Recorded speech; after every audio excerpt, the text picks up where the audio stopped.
Hello, everyone.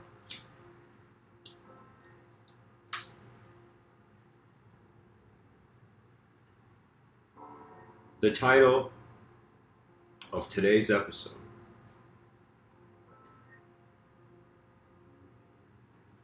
is Teachings on Chaos and Order.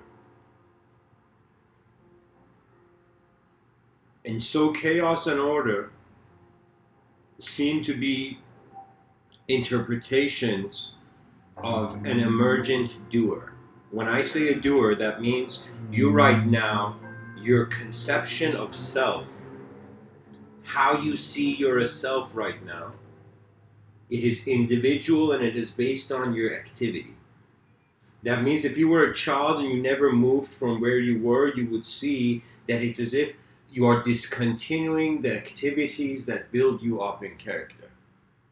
For me, any moment I've been shy, any moment I've been cowardly, in those moments, it's as if I denied myself the evolution of my character. Because we are all a character in our own story. We start off from there. And then eventually when we observe the waking state of life,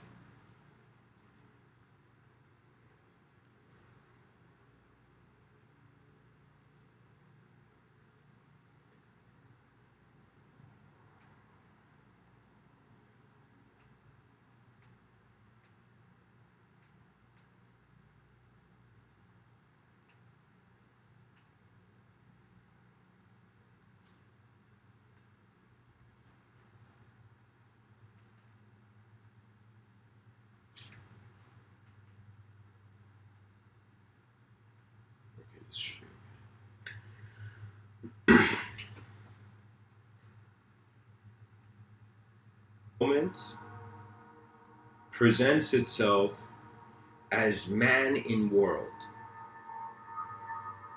You are a self in one moment where there is also a world being itself.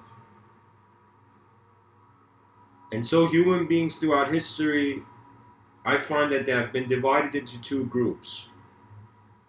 Ones that conclude the origin of their intelligence is unknown, and ones that conclude that their knowledge, the way they perceive the origin of their intelligence in the structures of knowledge is enough.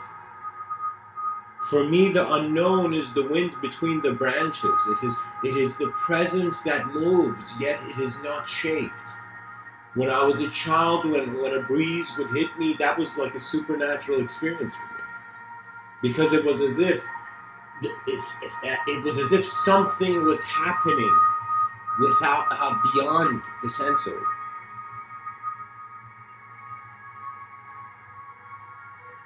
In my experience, I was a little kid when the wind hit me. Yo, when the wind hit me, I hit it back.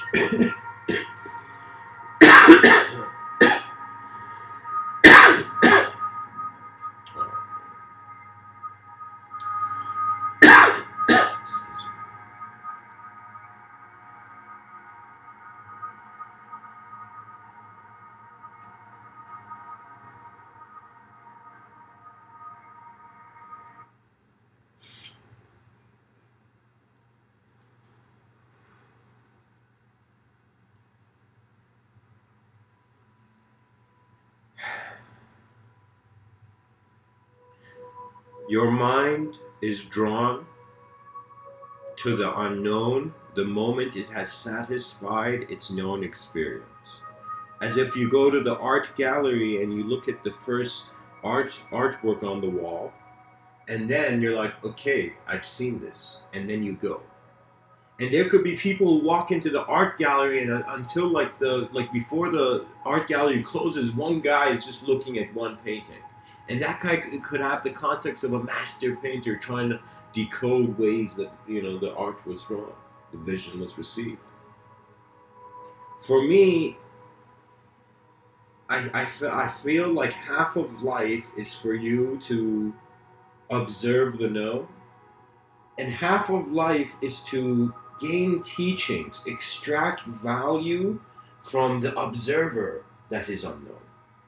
So as I'm speaking to you, like I have certain theories on what I am, what intelligence is, but none of these theories are as valid as the unknown expressions that occur that I even find we as a species don't have language for.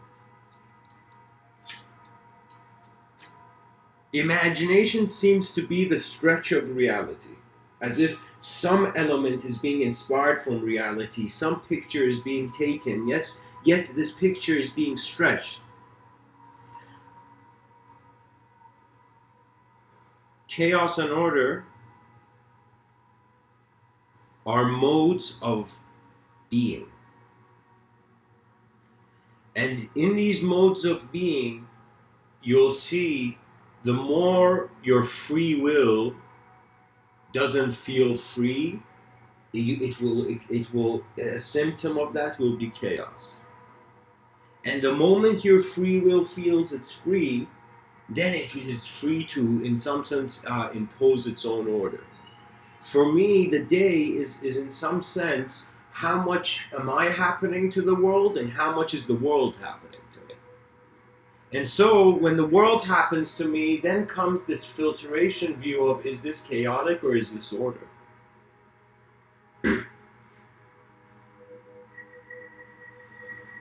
As if, imagine the evidence for our heart was always here, even before, in some point in history, people began to wonder about the design of the heart.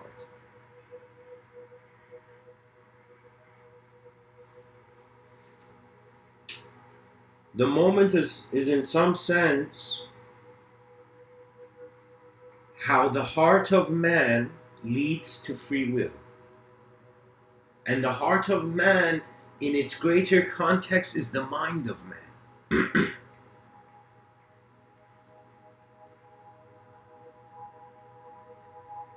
The more your intelligence identifies with a thought, the more you think you're just some thought, the more you have beliefs on yourself, the more you're going to see this Tower of Babel consisting of many different beings speaking the same language, many inspirations in one moment.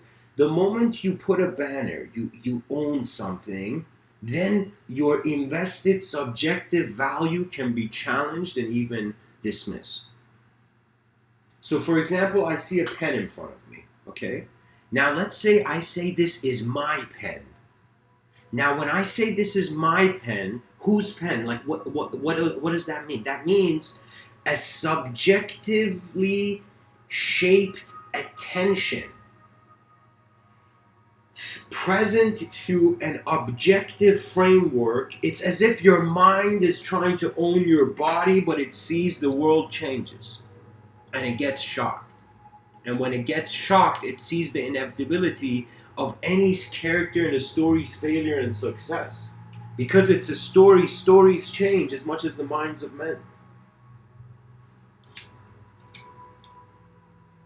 Our species has not found its true inspiration. I'll be honest. I'll say, when I say our species, I mean, when I look, here, think of it this way. All children open their eyes through a neutrality. Now, I'm not getting into how, for example, Noam Chomsky talks about a deeper sort of creativity within the human nature that in some sense is inspired by our biological genetics in some sense. Because sometimes you have the potential for structure, and then in some sense when that structure is in some sense being made applicable, in some sense it becomes a science. Do you see, as if there's a there's a potential for receiving innately before expressing something to receive, as if the same hands that give the gift also receive the gift. Our waking state is pretty much a theatrical play of elemental forces. And in some sense, we are an actor and audience of our own existence. There are moments where you are just like things happen to you and you're just there in that moment, just watching. Just as an attribute, just a moment of being like, what's going on in this life? And you're just observing. As if you have reached a point where your previous conclusions on reality have in some sense failed you. When I give these talks, in some sense, I am astonished because like the mind is phenomenal how it works. I started giving these talks in 2014, and sometimes I listen to these talks. And when I listen to my own talks, it's as if I get shocked because I seem like a stranger. Because when I gave that talk, it was the way I try to remember where I gave that talk. It's like that memory is vague, as if like our consciousness is like a boat in an unconscious, unknown ocean. And so it moves, it travels to different localities, different ways that it animates itself in the moment. And when you study this, you become observant of it because you realize shape. The purpose of design is to change. That means any form, any information is not meant. It's like the only reasons a statue is made out of just a giant rock is because there is a need for the change of form. Do you see what I'm saying? I'm saying we find ourselves as creatures in a world of form, but when we wonder about where our thoughts live, in some sense we wonder about the formless. When we wonder about the formless, we find ourselves in a sort of paradoxical, strange situation where we're like, in some sense, is it a formed intelligence considering the formless, or is it a formless intelligence considering the form? And for me, the greatest battles I've in some sense been have not just been handling external chaos through the flow of new order, as if those people who become chaos, like people should not think that they are good or bad based on their actions. You must think that there is a good dimension present. And trust me, we are creatures that utilize systems. As I'm speaking to you right now, this is a sort of natural incorporation of just a linguistic technology I as a creature picked up. So in my honesty, I am selfless. Then like I go before I conceive myself as a self, and I just bask in the rawness of the memory of that intelligence that still reminds me that from the moment I existed, I have been the universe. I have been the administrator of it, internally. Externally, we're all employees of universal intelligence, universal will. That means like, we're all like kind of like employees of the planet. We gotta listen to where it's heading. Like we have no choice, Imagine a child started crying and they're like, why are you crying, child? And the child's like, the planet doesn't listen to me when I tell it to turn the other way, We will find ourselves in moments where, here, let me tell you where depression and stress arise. Depression and stress arise when the thought of you or your intelligence in the moment attempts to create various personalities which are in some sense responses to the stimuli of the moment, reactions to the stimuli of the moment. It's as if you cannot choose what you react to, but you can choose how you react. Your subjective evolution. So by the way, guys, when I use the word subjective and objective, I use it in some sense in an idiosyncratic way. What I mean by that is that it's like through my personal experience, I thought I was in one dimension my whole life. Like all this stuff about science saying like, the 3 dimensions and the 4th dimension time, I am not against that. I actually enjoy that view. But I'm saying that all of it appears to me as one moment.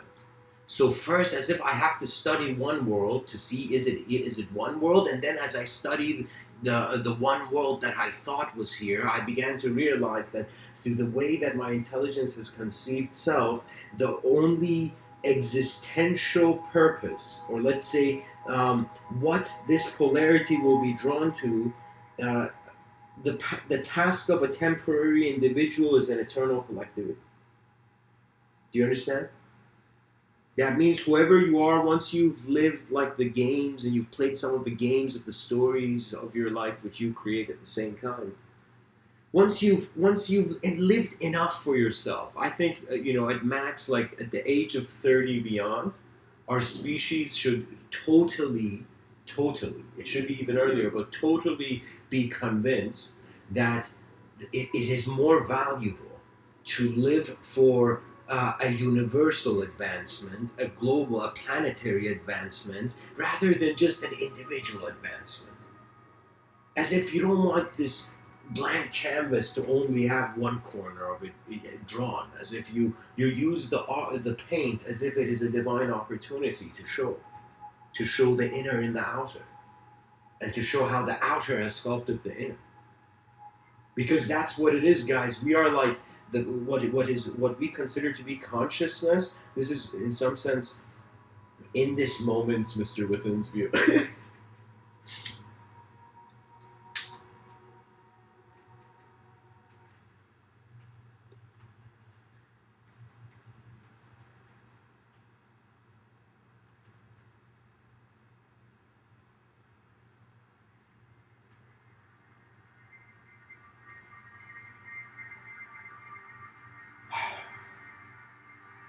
I have tried so many times to pinpoint exactly how my intelligence as the moment arises. As if I went into this sort of, I don't want to say obsession, but this sort of kind of no other option mode of being, where I realize if I do not know who I am, how can I know who I will be? How can I even recognize it? And so this sent me on an existential self-inquiry that in some sense was an opportunity cost. In the cost of, I felt I had to sacrifice my personality to see beyond it. I had to stop myself from being the recommendation of normality to roaring and rebelling against beliefs that I had claimed. You see, it's one thing going and challenging someone else's belief. That's easy. But to challenge your own belief means to step out of the world that was before. To recognize the past is past and the future will be as blind as the present is. Rise, mankind. For in one moment all lifetimes play. In one moment, various symphonies. When I see people, a part of me, when I look at I'll be honest, guys, I might get a bit emotional here.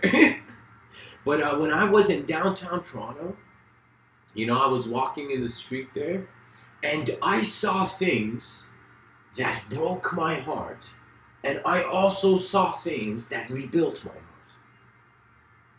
And what I mean is that your heart breaks when hope dies. When hope dies, your heart breaks. That's the problem with grieving, as if the vision of continuity of a memory and its external value fades, for the external has left before the thought has. This is why in ancient mystical traditions, especially ancient Persian poets, these profound mystics, these Sufis, Hafiz, Attar, Rumi,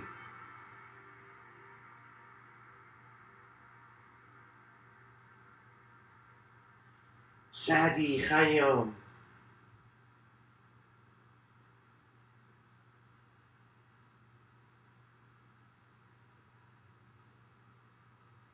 these are names, by the way. These poets had this concept where they not only acknowledged a sort of unknown multidimensional mode to existence, as if, like, you see right now, we consider that all we know is in our brain. We think that, but we don't realize our brain is being the moment. Your senses are being now. Your sensory perception is the world. Now, this world is one thing where, as if we suddenly feel, it's as if when you feel the reason we have egos is to feel like a conscious, to feel we are in the driver's seat of existential change. But the mystic realizes we are in the passenger seat of universal change.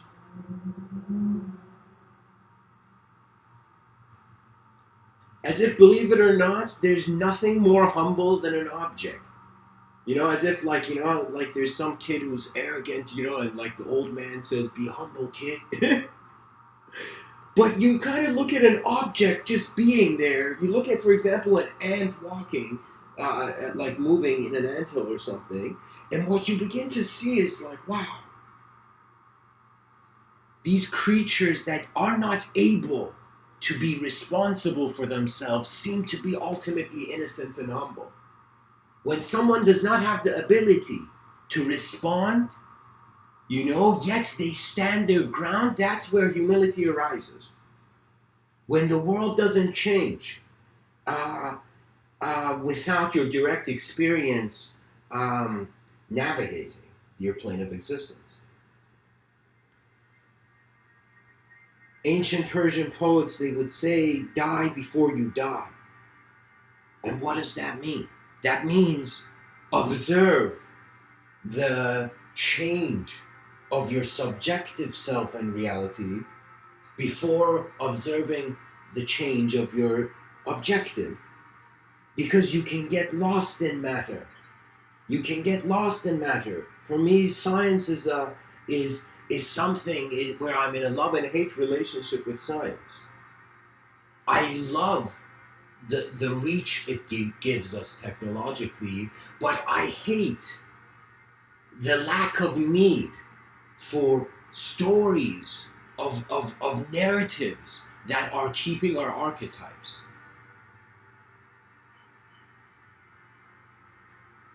The stories you hear build the story. An instant to the human being, the world is here.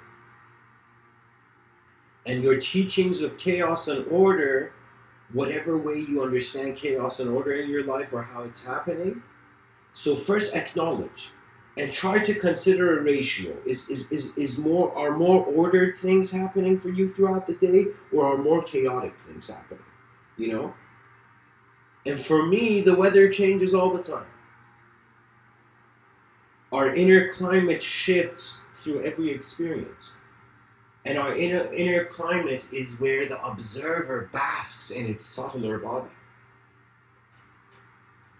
We are in a subjective and objective dimension at the same time. As much as our body is like there's a brain and it's leading and projecting somehow in a very chemical way, let's say, a sort of sense of mind, to a point where we have even idioms where we say that guy has lost and found his mind.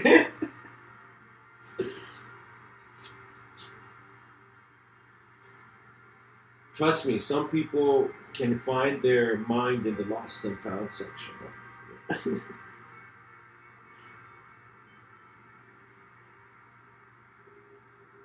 For me, it became important to live my life.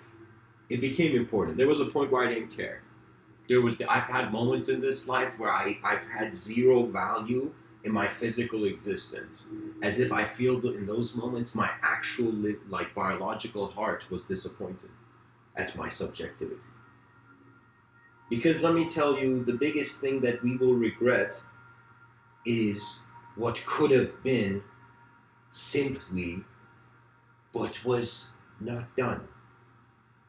For me, the most profound thing I learned from philosophy was from my philosophy high school teacher, Mr.Within, who I didn't talk to him that much, but I could understand his teaching. And he came and told us this story of how there was a teacher, that this teacher on one of the tests put on a philosophy exam put a bonus question that was just the word why ? And so different kids gave different answers. Some kids said, oh, because of religion. Some people said because of science. Some people said because of, other branches of knowledge, They all put stories. But only, and then they all come and they get their exams and they see they all got it wrong except one guy. And the teacher tells this to the kids. They ask and the teacher says one guy didn't got it right. And so they say, the teacher tells the kid to stand up and tell the answer, and the kid comes and says the answer to the question, why? Like, why the world, why everything, why anything, is why not? So my rationality of a sort of successful approach to life is that if I think why should I be successful, and then stories of morality, guilt, human pain and suffering, limitation, inability, lack of energy, and all these stories pop into my mind, the only thing that keeps me motivated is just the reverse of that design. The easiest way to solve problems is to locate the dualities the problem exists in, and then recognize to which side of that polarity, that good and bad, is the problem aligned. And in some sense, it becomes a complex relationship where you're wondering the cause of the good, the cause of the bad, but you're also at the same time wondering the effect of the good, the effect of the bad. And then you're wondering about the receiver, and you realize the presence of your moment, that when you wake up, it is not just you waking up, a part of the universe has in some sense been driven to rise. For me, this is why it's become, society has become a game for me. And in some sense, when I'm in society, I will tell you, all knights wear armor. What that means is that I've seen so much lack of sincerity in modern Western civilization, where I'm like, you guys just want to be actors without never seeing each other's true selves. We have built a society that is entertained by the fake because it hasn't seen that yet. You know? Trust me, Elon Musk said something very incredible. He said, the most important part of solving, he was saying, like, the most important challenge is to find the right question to ask. That's like the most part of the work, because it means you figure out what you need to pay attention to and invest your energy in. That means the greatest investors are those where they have realized their attention has to invest in their present existence, and their attention is able to, in some sense, work with any story. And it can also align with the flows of nature. And the flows of nature is when you have been thinking, you have been separating, you have created a hell and heaven. Your mind, in some sense, thinks there's a better place and there's a worse place. And that could be true, because each mind speaks for itself louder than the words of other men.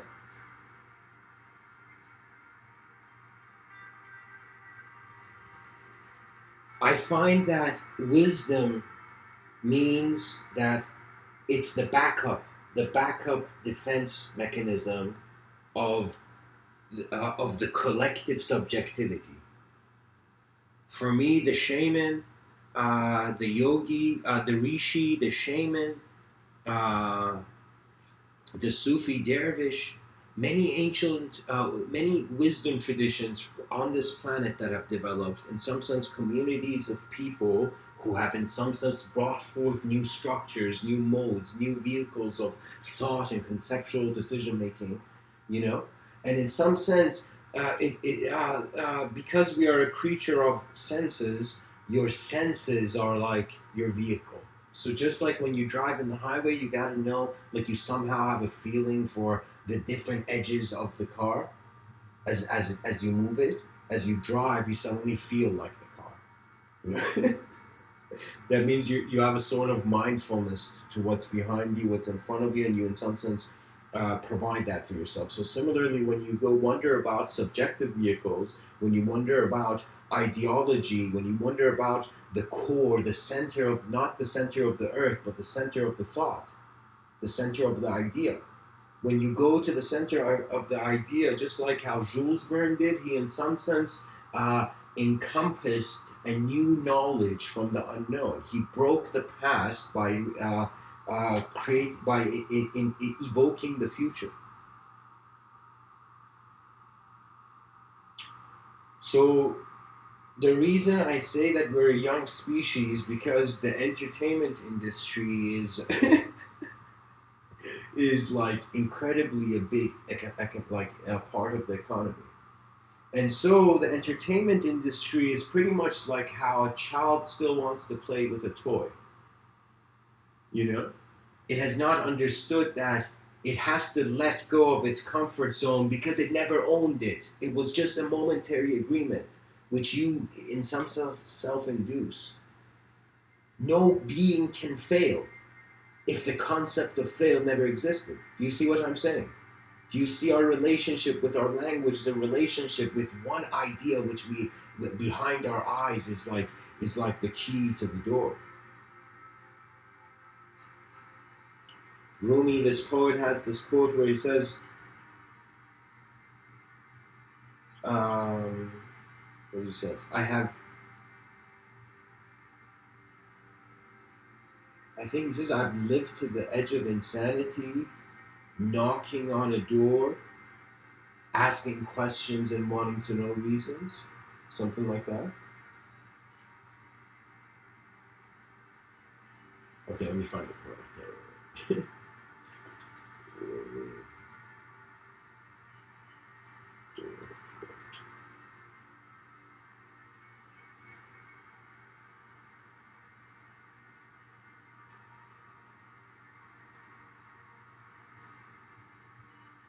Oh, here, there we go. I have lived on the lip of insanity, wanting to know reasons, knocking on a door. It opens. I've been knocking from the inside. Guys, this was a mystic saying this. His words are a reflection of his universal vision. So how far he feels truth is. What else? Right? So he says, I've lived on the lip of insanity, on the edge of insanity. And then he says, wanting to know reasons. That means as if his various egos of the day were commanding from externality explanations to their own designs. And then he says, knocking on a door, as if there is this thirst within this evolutionary creature to know beyond itself, whatever they say to it. That means the mind's freedom is not a static freedom. There is world peace is not a static idea. It is an efficient rhythmic dynamism. It is when organizations in whatever economical environment just suddenly realize what they've been missing out on if they had been honest. If they had been again said that why not approach philosophy question and then try to advance greatness. The greatness of the species. What else is there? You are as much of a failure as your species is. If there's one person who feels they're successful, but 8 billion others who are not, this is not a succeeding species. The evolution of our society, it must begin on an individual level. And the evolution of the individual must begin with a self-inquiry. You have to wonder how the awareness of the moment is being the self in every moment. That is life. The moment your eyes are open, you are in the battlefield. Because chaos will approach you and order will approach you. Because this world does random stuff. Because like what Buddhists thought was karma, certain non-Buddhist traditions and secular societies say that's randomity. It's like, I don't know why that happened, but it happened. But the Buddhist is saying, oh, something happened. It's because, in other moments I have existed, as if the Buddhist is, let me tell you, Buddhism, I'm not trying to be disrespectful to the religion. I am, in some sense, incredibly, you don't understand how close I am with the religion of Buddhism as a being. But its blindness could be how the people who study Buddhism are locked into this mode of thought where they are thinking they are eternally in a wheel of illusion.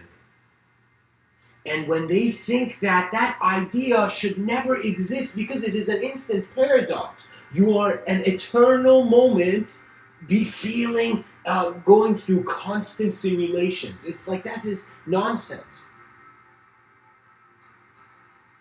You are a moment, that part's correct.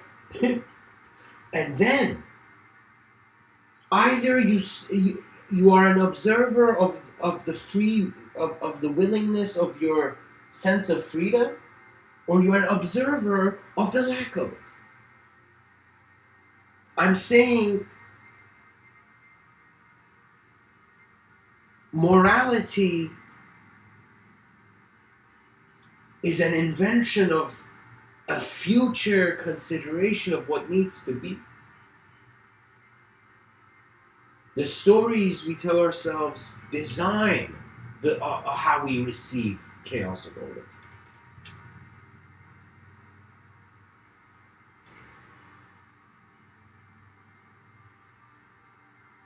So in some sense, when we feel we're just a physical body, we are in some sense one dimension, feeling it's projecting elusively, multiple dimensions.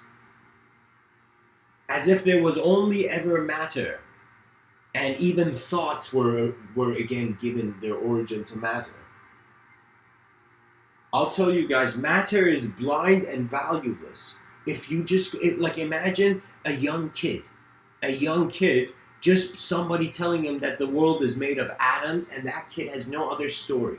That kid will suddenly look at people and would go in a chaotic mode. As if, is this just meaningless atoms? Is there no meaning? Is this whole subjectivity, the evolution of our species, our self-awareness, our conceptions of morality and immortality and eternity? Are these all illusions of objectivity? And so that's the chaos of matter's inevitable nihilism. It's so empty that what can be said? As if that child who cried for the loss of his grandfather at that moment began crying more because realized, just like how his grandfather passed away, he will pass away and the world will pass away.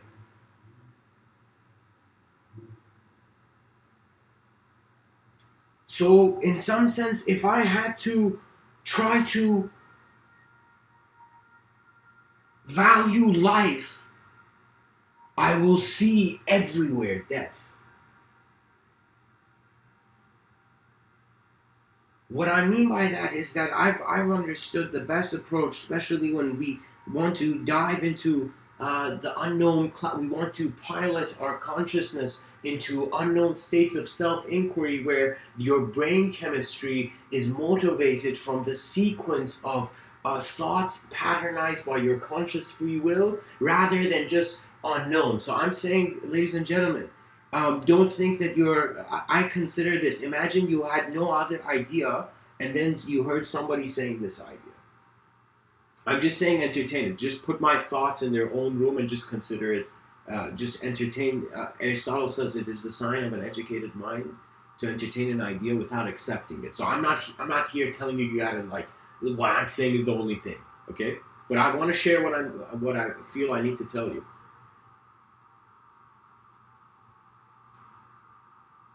Body is being a mind, or mind is being a body.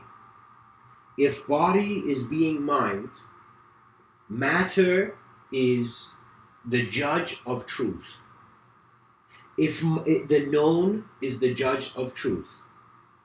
If the mind that is being the body realizes it is the mind, it is the unknown, it will become an attributeless moment of pure, direct, experiential presence. As if we were candles, that flame burning is our experience in the moment. That's our waking life.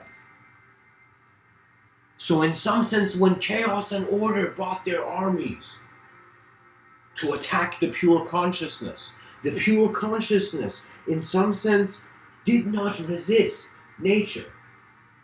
Yet It watched nature and it judged nature from the honesty of the truth that the direct experience of the creature had received so far.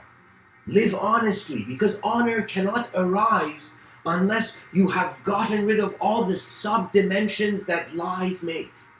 Imagine you go tell someone you're somebody.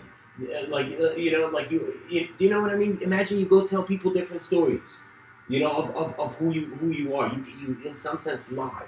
For example, that's what sales is, believe it or not. In sales, there's never, sales is battle. Sales is war.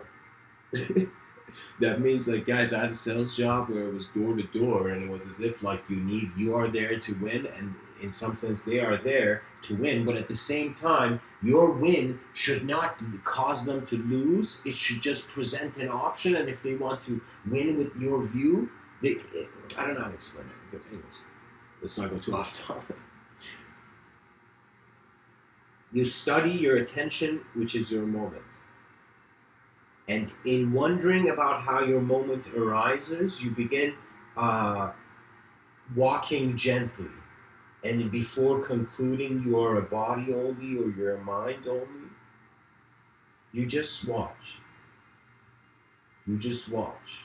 You bask in the simplicity of how all of this is here now before you do anything about it. You see the presence of the drop of the human being. It is like, for me, it's as if our species is at war with the unknown that is constantly, just like weather changing, trying to break the knowledge.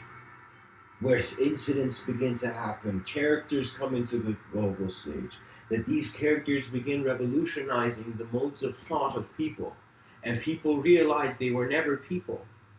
They were their greatest vision. You in a lifetime, do you know how many ideas you get on yourself? Do you know how many different ways you're going to look and wonder about yourself? And now, I'm saying that now you study the self and you see that the self changes, and that's when, a sort of heartbreak happens. You realize, regardless of how you accept life in this moment, it will change. As if some wise man said, everything changes except change.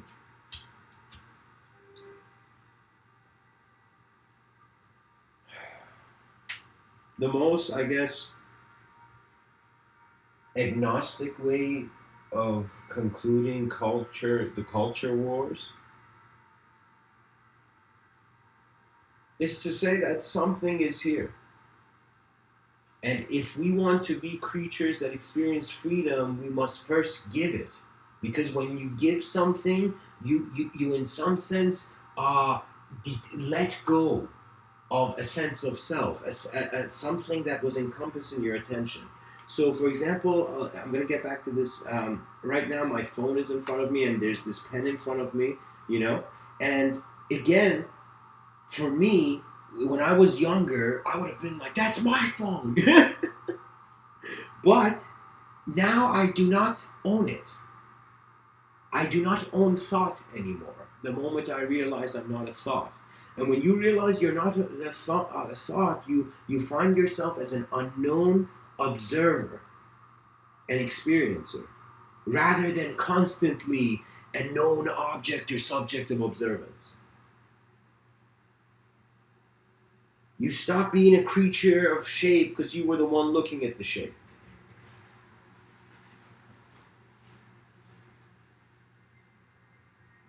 We are as successful as our world is. And most of the world is functioning with the unknown, and we have created the language, the different languages of our knowledge, and we have found an importance to innately incorporate it early on. But what is the value?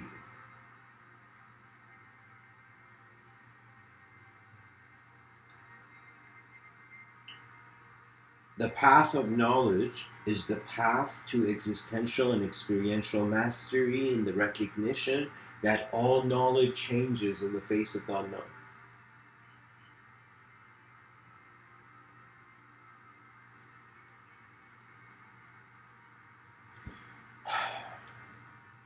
Again, this Sufi mystic poet named Rumi, he says, the moment you accept what troubles you've been given, the door will open. That means what he's saying here, the way I would interpret it, is that he's saying the moment you accept nature, you accept how your free will doesn't have to do everything, you are no longer bound to the world of the character that your free will found itself as. Just like how Einstein said, you cannot solve a problem from the same level of consciousness that created it. That means it's as if like you can't see beyond the wall and then you suddenly fly and you see beyond the world.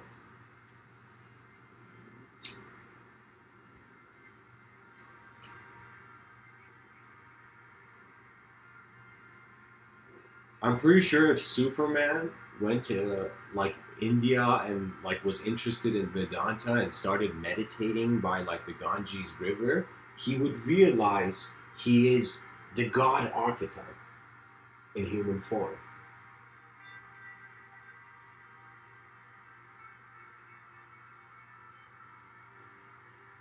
The void is here, ladies and gentlemen. I am not worried about anything in this life because where can my worries exist when the world changes? Gandhi went so far as Mahatma Gandhi, he went so far as to say,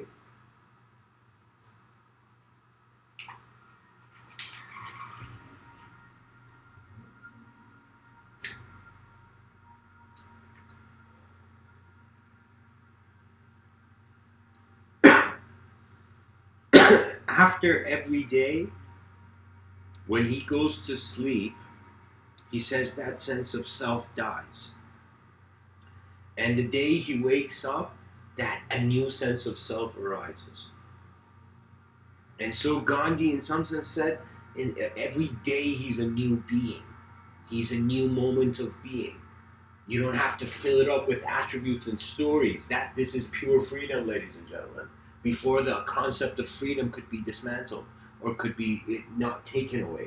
You understand the value of your subjective realm is in its clear alignment with the objective, to recognize the value of the objective. Once you have attained the ultimate balance in physical reality, then comes your greater wonder of the inner balance. And the inner balance of how your mind animates itself as a character. Because language is the technology we need to enhance our vision as a species. But like I remember Terence McKenna saying, a society or a culture evolves as fast as its language does. That means our language fundamentally is a movie behind our eyes, and the speed of that movie will imply the speed of application of whatever vision we have as creatures.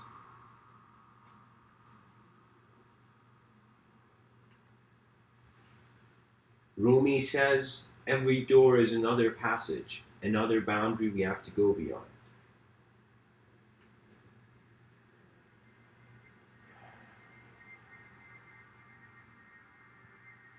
Peace Pilgrim says life is like a mirror. Smile at it and it smiles back at you. And that's a good quote, guys. That's a really good quote. Because he's saying, give yourself the ultimate permission to advance. And if you ask yourself, why should I succeed? The answer is, why not? Why not? You should. Why not succeed? If the opportunity is there, wisdom commands an answer.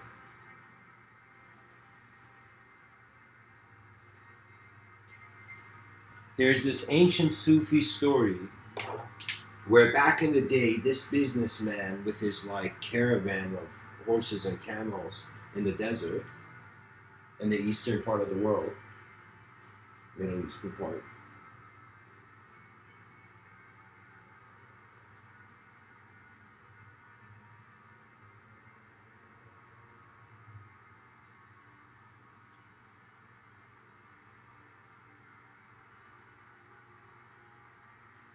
This businessman, his caravan comes to a town to rest for a bit and whatnot before they go continue their journey to reload and refresh. And so, as this businessman goes in town, back in the day, guys, now society has become a bit of a cruel and lonely place. But I'll tell you that um, that back in the day, when a new person entered a village or a town, it was as if the people of the town saw that as like some divine thing because nobody had come to that part of the world for a very long time, and it was just the same personalities in one room, you know.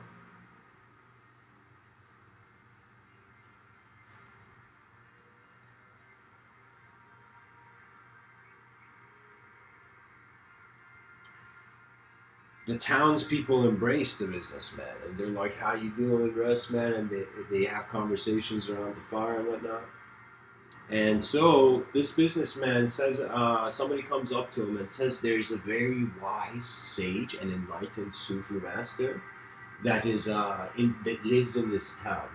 And like the businessman, he's like a businessman, so he very quickly figures out what environment the game is being played in. That's the power of business. It's a game.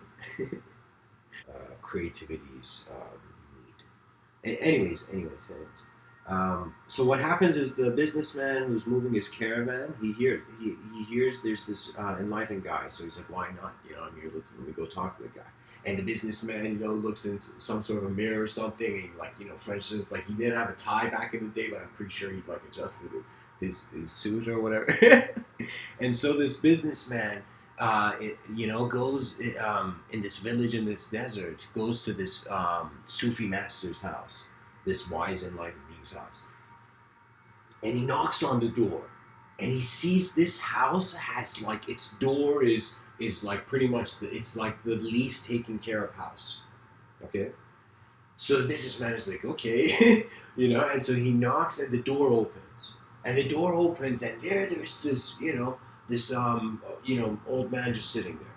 It's like, let's say not too old, because anyways, so what happens is that this businessman goes and sits there, and guys, this is in a sort of kind of, I guess, Islam. The culture is not like, you can't understand the culture of this story that I'm saying if you're listening to it now. It's very unique culture.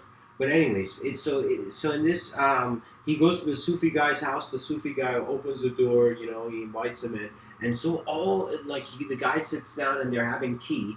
And in that moment, okay, he looks at this guy and he says, okay.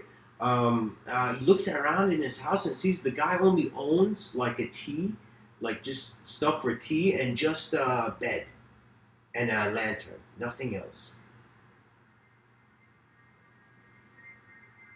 And so the guy says, my friend, where is all your furniture? And the Sufi guy who drinks tea, and he's like, the Sufi master looks at him and says, and shouts and says, where's your furniture? And then the businessman gets a bit shocked, and he's like, okay, this guy just asked a ridiculous question. He looks at him and says, what do you mean my furniture? I'm a traveler here. And that's when the Sufi master suddenly becomes graceful and tells him, me too. I'm a traveler in this existence. The material world is just like furniture that you can only sit on it for a little while. Yet the mind's existence, the presence beyond the personality, what the businessman realizes is, wow, and he thanks him, and then he continues, he leaves and goes and does his business or whatever. But he understands that in this life, the eyes of eternity are watching a temporary movie, perhaps. Anyways, I hope this talk has served you. The emergence of the doer is just to be aware of yourself, and yourself has a subjective aspect and an objective aspect. The objective and the subjective are being seen as the same moment. That's why we say you're a very sophisticated human creature that, in some sense, has ideas and visions and inspirations and ambitions. You know, we are pretty much matter's inspiration to be a mind that rules matter, that works with matter, that designs eventually matter.